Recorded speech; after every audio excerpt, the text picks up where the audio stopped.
what is Virat Hindu. It is not enough to be Hindu anymore. We have to be Virat Hindu. Then only Hinduism will survive in India.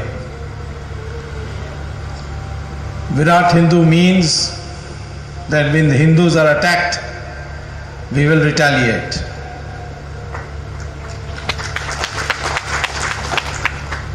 And not retaliate as individuals, but as a community. And retaliate in a manner by which we achieve victory. Today we see 5 lakh Hindus belonging to the Pandit community of Kashmir driven out from the valley of Kashmir and living in refugee camp. In our own country, Hindus are living in refugee camp. Why were they driven out? Because they were Hindus, nothing else. We have not replied to it because we have a government which is not concerned about Hindus. But we have to reply. We cannot allow Hindus to be treated as second-class citizens in a country which is 83% or at least more than 80% Hindu. People ask me, how will you retaliate? Will you send the Pandits to go, force the Pandits to go back? I said no.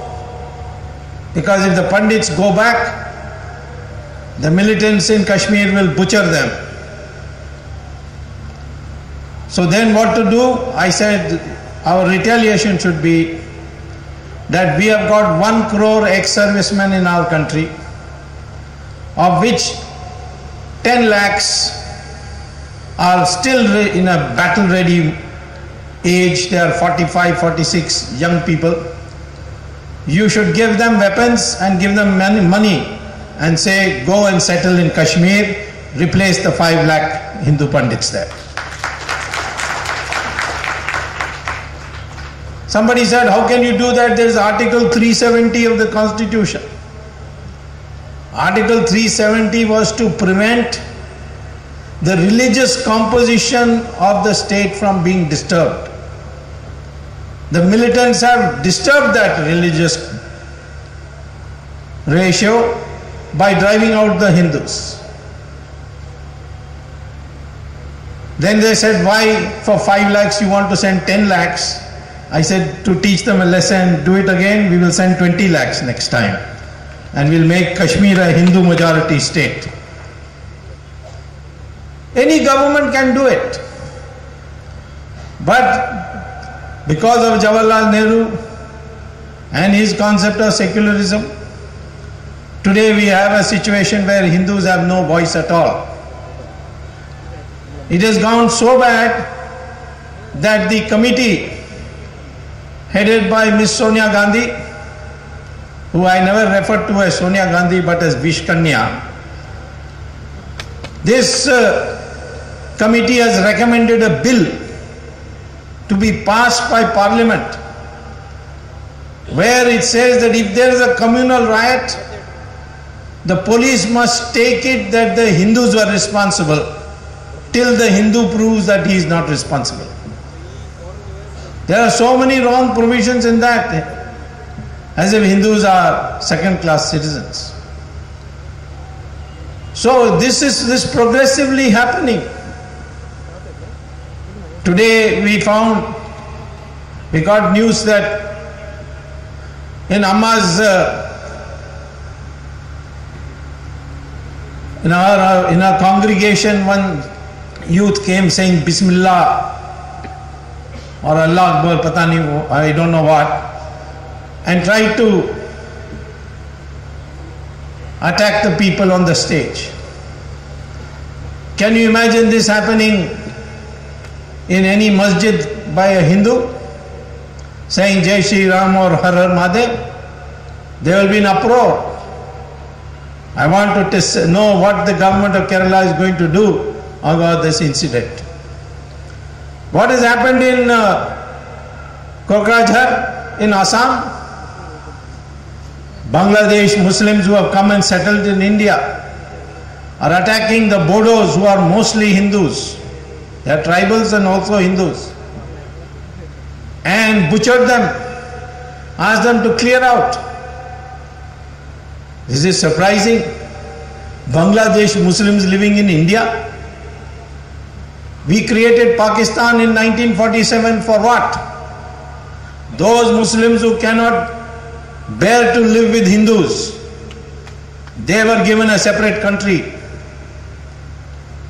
Because the British said that these Muslims do not want to have anything to do with Hindus, therefore we have to give them a separate country.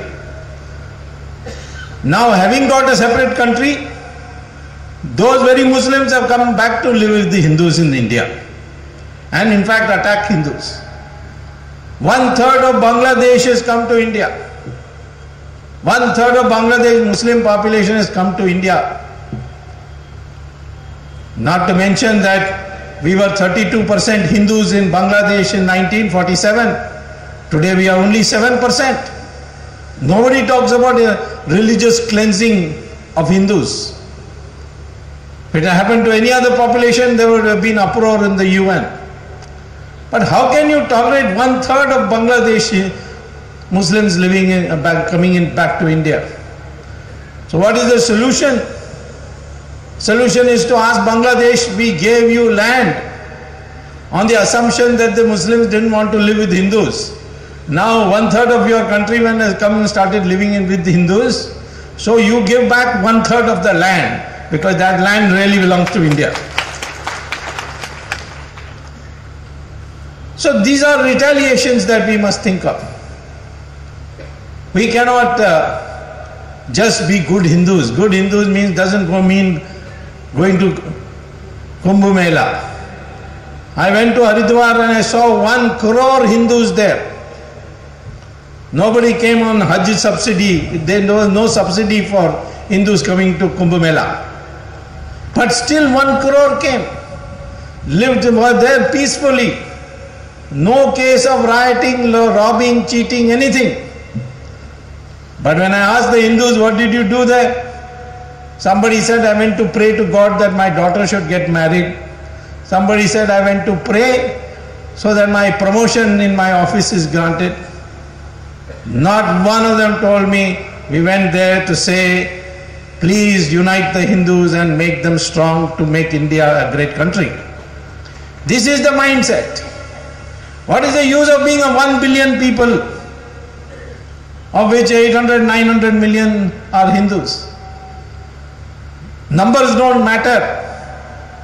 It is the mind that matters. What mindset you have. There are 1,000 goats standing at one place and one tiger comes. Just one tiger. Majority is with the goat. But the goats seeing the tiger all start running away. What is the use of numbers if you can't unite and fight the tiger? That shows your mindset. Even strength is not enough. Say people say, oh, we have now got atom bomb. We have got 1 million soldiers. What is strength if your mind is not clear? In a circus there will be 5 lions. What do you call lions in Malayalam? I think Singham. In Sanskrit it is called Singh. 5 lions in a cage. All very strong and well fed. One thin ringmaster will walk into the cage and then he'll crack the whip and say to the lions, climb up. All obediently will climb up on this bench. Each lion is strong enough to kill that ringmaster. But because from the time they were cubs, they were mentally prepared to obey. So when a thin ringmaster comes before 5 lions inside a cage, they obey him. That is the mindset. Even if it's a Singh with so much strength. Our Manmohan Singh is also a circus Singh. He has so much power as a prime minister. But one ring mistress, not master, ring mistress, makes him climb on the table. This is the mindset I am talking about. We need a mental revolution. The Muslims, when they attacked India, they physically captured us. The British came and politically captured us. Today, the movement in the world against Hindus is to mentally capture us. That has to be fought. And you have to fight it by knowing how your mind should be prepared. Who is an Indian today? Is it because I got a passport that I'm an Indian?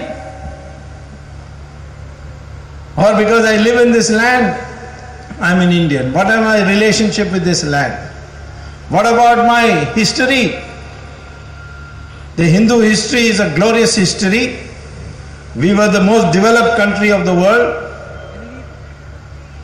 till only 600, 700 years ago.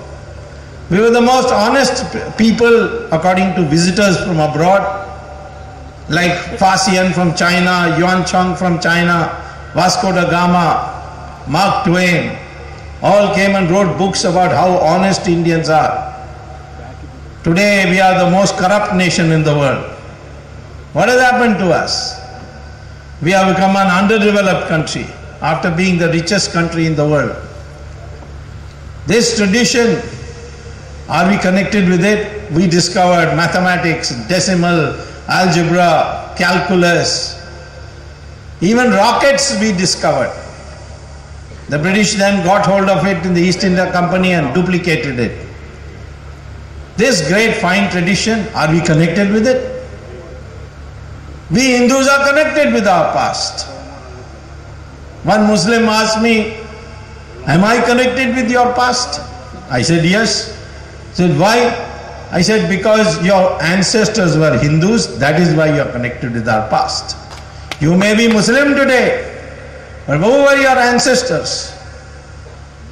He said, how do you know my ancestors? I said, test your DNA. Take my blood sample or my hair sample and test it, and you will find it is the same. Today, if you test DNA, and this is research is already published, every Hindu has the same DNA. Every Indian has the same DNA.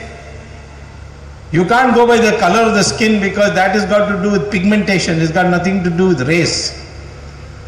But we are one Hindu, one people. Whether we are Brahmins or we are scheduled caste, we have the same DNA. Whether we are South Indians or North Indians, we have the same DNA. I proved it in Bombay recently, when Raj Thackeray was making a movement there, saying that all these UP people have come and become taxi drivers and taken our Marathi jobs. So I asked a friend, can you get me Raj Thackeray's hair sample? He said, yes, I go to the same hairdresser as him and I will bring you a sample. Then I asked the UP taxi wala, I gave him 10 rupees and got a sample of his hair. And I got it tested, and I found the DNA of both Raj Thackeray and the UP taxi wala was the same. And I announced in the press conference that Raj Thackeray also came from UP because his DNA is the same as the taxi wala. So whether we are Keralites or we are Punjabis, whether we are Hindus or Muslims or Christians, whether we are Brahmins or scheduled caste, all our DNA is the same. That is why this Aryan Dravidian theory is a bogus theory.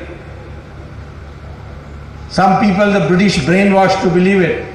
In Tamil Nadu you have Karunanidhi, who celebrated for many years Ravan Leela. I one day asked him, why you are celebrating